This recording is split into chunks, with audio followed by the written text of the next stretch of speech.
Hello everyone, my name is Jennifer and welcome to Best Kept Plans. Today's video is going to be a plan with me for the paycheck that I will be receiving on October 12th, 2023 using my printable version of the Budget by Paycheck workbook from the Budget Mom. If you're interested in seeing that, please stick around.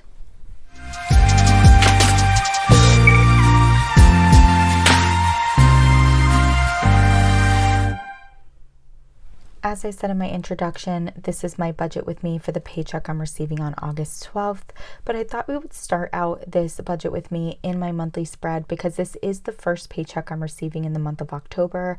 I was paid right at the end of September, and that's what I used to pay my first few bills that were due in October. For this paycheck, we're going to be paying all of my bills that are in pink. So there's a few of them listed here. I do have some savings challenges that I need to keep in mind. This green one over here is my 52-week challenge, and then the purpley blue is 2023 savings challenges. One thing that's a little bit different about this pay period is that not only am I going to be pulling from my envelopes for some of these 2023 challenges, but I'll also be pulling from my paycheck for one of them. So I do need to keep that in mind. If we flip the page and zoom on in, we're going to take a look at my paycheck budget tracker. So as usual, I will be budgeting $3,100 for my income from my full-time job. And then I do have listed here in the bills section my normal bills, which are Netflix, which I'm budgeting $17 for, Verizon, I'm budgeting $150, Optimum, I'm budgeting $195, and Sikorsky, which is my car payment, I'm budgeting $460. But again, I have that 2023 savings challenge that I need to pull right from my paycheck. So I'm listing it here under the bills section. That's $30.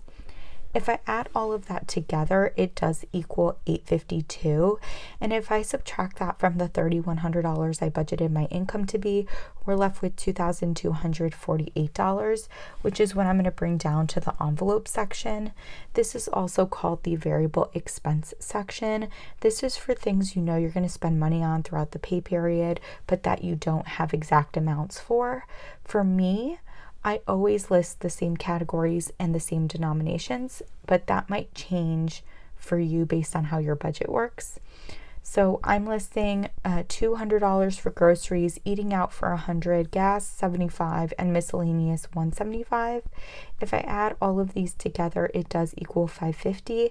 And if I subtract that from the $2,248 we were left with after paying my bills, I have $1,698 that I'm going to bring over to the sinking fund section. Now, these are primarily sinking funds that I'm saving up for 2024. I do have several rolling sinking funds in here as well. I'm pretty much sticking with the same denominations that I've been sticking with since I started saving for these 2024 sinking funds, with the exception of travel. That one's definitely been changing based on my needs. So let's go through them. For Black Friday, I'll be saving $15. Christmas is getting $25. Subscriptions, which is Amazon Prime, Disney Plus, and TCMC, that's getting $20. Medical is getting $20. Car insurance and taxes, I pay those annually every July. That's getting $120. Holidays is getting $15. Birthdays is getting $20. Gifts is getting $15.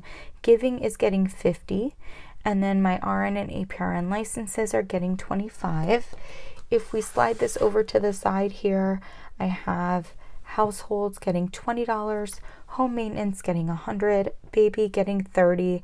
Travel, like I said, is the one that's been varying a little bit more just because I was saving for a vacation.